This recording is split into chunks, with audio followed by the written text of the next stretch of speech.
Good morning, everybody, and thank you for riding with Mo Mountain Mutts. We've arrived to our destination. We picked them up from their homes.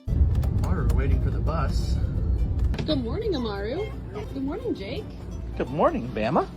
We get them on the bus. They know their seats. Once we get our whole crew, we go out to the destination that we chose for that day. Dogs ready? Let's go. Time to go to the lookout. Come on, guys. We'll go for our walk. We load back on the bus. Come on, load up. Welcome back to the bus, everybody. How was your hike to the park? And we drop them back off at home. It's kind of like a door-to-door dog walking service. It's real. This is our full-time family business. It's what pays our bills and keeps the roof over our head and keeps us fed. Yes, it's real. We're a husband and wife team now. We're going on 2 years of doing that. Practicing a trail command is pull off the trail and do a little group up.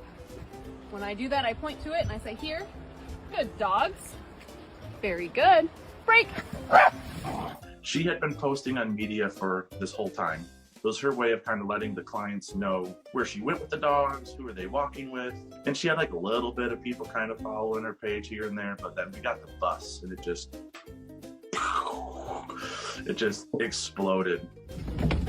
We got some dogs that want to like kind of lick and mingle and kind of half play on the bus, while some like their space. With the bus, we can put dogs that really want their space during transport in one area, dogs that don't mind so much in another area, you know. And then once we get out there on the walk, it's a little different. You know, they got wide open space to move, and we call it organized chaos.